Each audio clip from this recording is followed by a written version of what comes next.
Miami approach control. This is Piper and 39. Frank inbound from Nassau. I'm having engine problems and my instruments are acting up. I'd like to request a radar vector straight to Miami International. Over. Roger, Piper 3994. Runway 9 left is active at this time. Contact Miami Tower when you're 5 miles out. Over.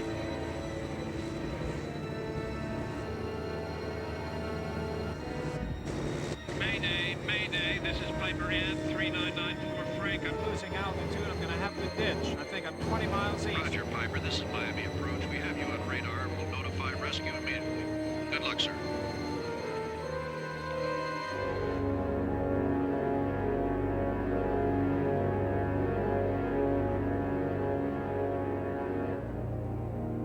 Over the years, hundreds of aircraft of all sizes have disappeared while flying through the Bermuda Triangle.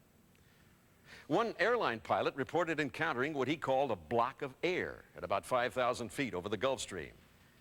He said it shook his plane like a terrier shaking a rat, and then tossed it out at 15,000 feet. He said he was lucky to have lived through it. And then there are those stories about abductions by UFOs, space warps, magnetic grids, and other strange, unexplained forces.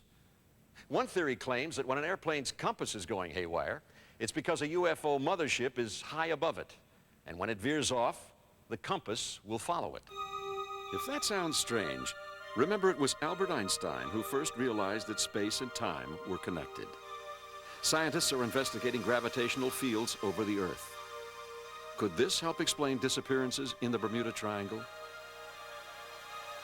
A strange incident happened on board the Queen Elizabeth in one of her transatlantic voyages. She was followed by a plane, and the plane, with the obvious idea of entertaining the passengers on board, came quite close to the ship, turned around, and then went a little bit in front of the ship. As it did, at the end of the first turn, it disappeared.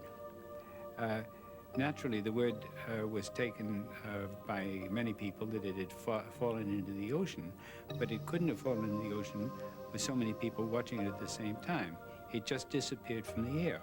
We had a case of an Air Force Boeing B-50D Super Fortress, like a Super B-29. It was on the way from lodges in the Azores Islands to Bermuda. They were 25,000 feet when the radar operator who had Bermuda on his radar scope noticed that the airplane was no longer moving along the surface of the Earth. He called the pilots immediately. They called Bermuda, who had the B-50 on their radar. Now, no one can understand why for 1 hour, with 4 powerful piston engines and 2 jets going at full blast, this airplane did not move forward 1 inch. They went lower, they went higher, and nothing they did would make the airplane change position. Until about an hour later, it slowly began to leave whatever was his force field. And we really don't understand what it was. And the airplane finally landed in Bermuda. They'd burned about 70 minutes more fuel than they'd burned in any other mission between the Azores and Bermuda. And officially on the books, there is no explanation. For many years, there have been reported sightings of unidentified flying objects in the Bermuda Triangle. They are more frequent over what we call the Bermuda Triangle than other areas of the sea, but of course they have been seen in most places on Earth and certainly over the seas.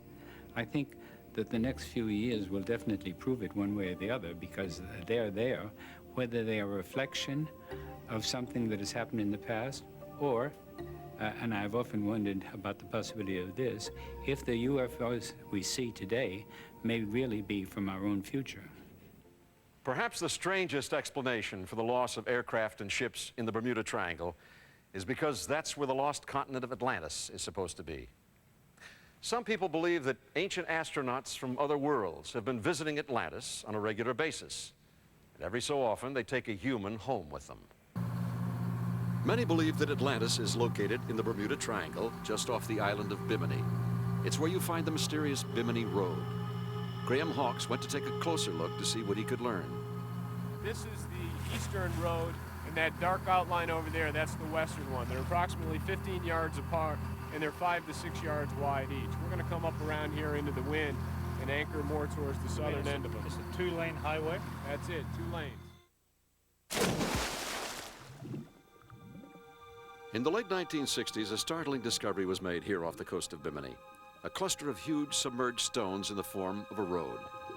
These stones, ranging in size from 1 to 10 tons, appear to have been fitted together by man and has convinced believers that this was part of Atlantis. The Atlantis legend dates back over 11,000 years and concerns a magnificent island empire in the Atlantic. It was described as a civilization unequaled before or since.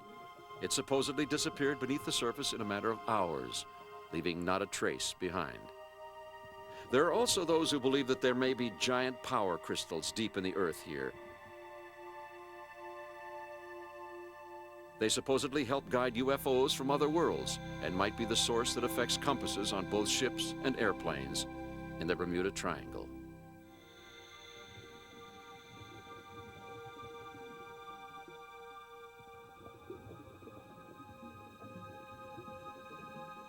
Really can see why some people would think that that was man-made.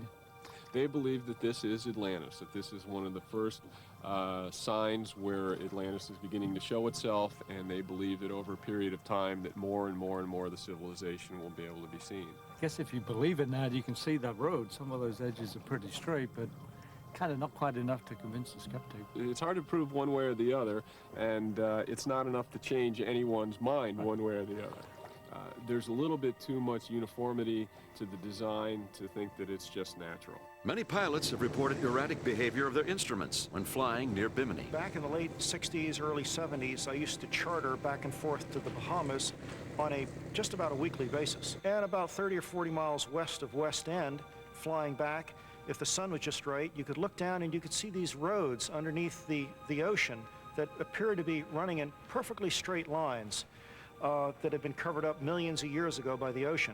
And right about that area, not every time, but quite often, you would get a massive magnetic deviation on the compass. The compass would just spin round and round. You'd fly through it in about 20 miles, and then the compass would settle down, and you pick up your original track again. I've heard that when boats and aircraft are going through the Bermuda Triangle, that there are occasions when compasses will spin. As far as we know, there is no reason for the compasses to spin because of the magnetic field. That is, if an aircraft or a boat is rocking, then the compass normally has an oscillation. But any measurements that have ever been made of the magnetic field have never shown this particular phenomenon. And there have been many measurements in the Bermuda Triangle as well as elsewhere on the Earth. Frequently, we've found that the experiences of aviators contradict current scientific evidence. Aboard the deep sea, an extraordinary discovery is made.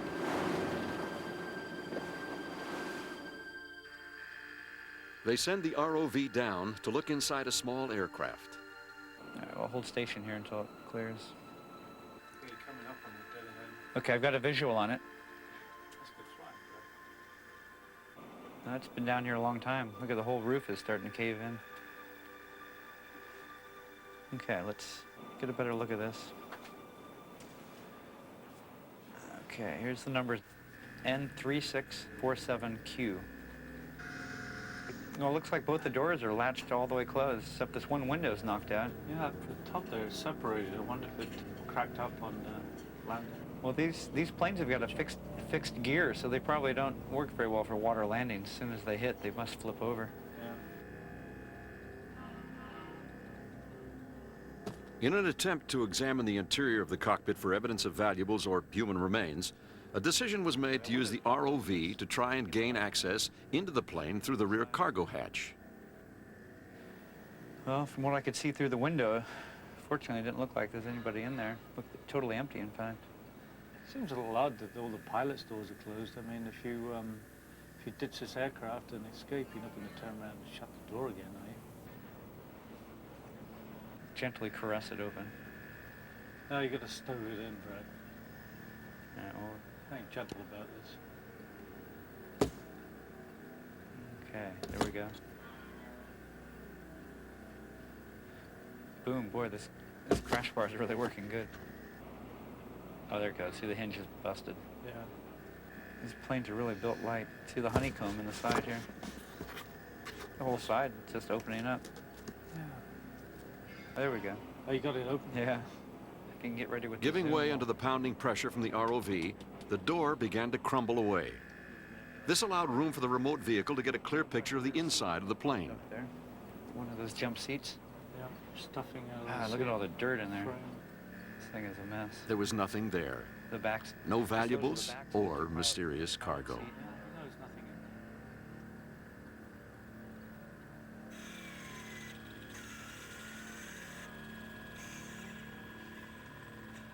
The deep-sea engineers decided to attempt to open the sealed doors to the passenger compartment.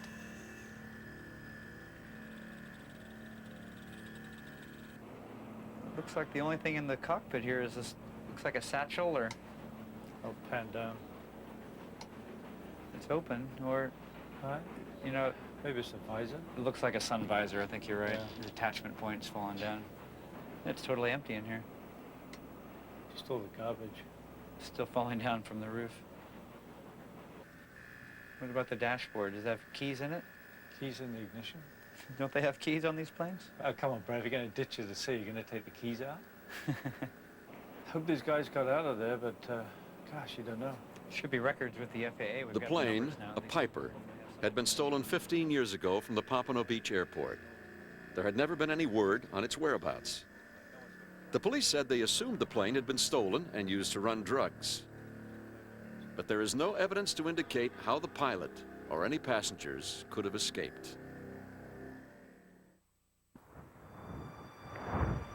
In the Bermuda Triangle, very often a perfect day can turn into a nightmare.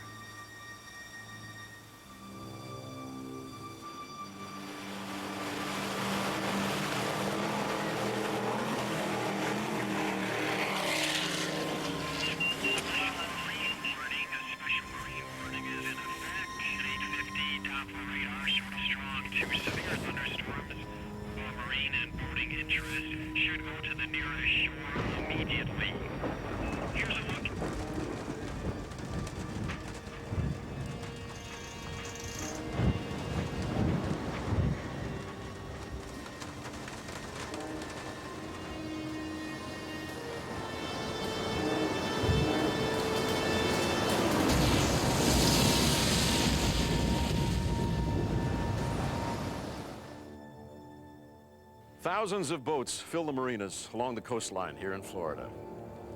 Every day, untold numbers venture into the waters of the Bermuda Triangle. Occasionally, these boats never return. One of the biggest news stories of recent years concerns a prominent Florida restaurateur named Charlie Muir, who sailed with his wife and another couple on a pleasure cruise from the Bahamas to Florida.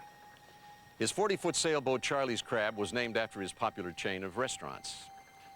Muir, who was regarded as an accomplished sailor, ran into a violent storm, and the boat disappeared.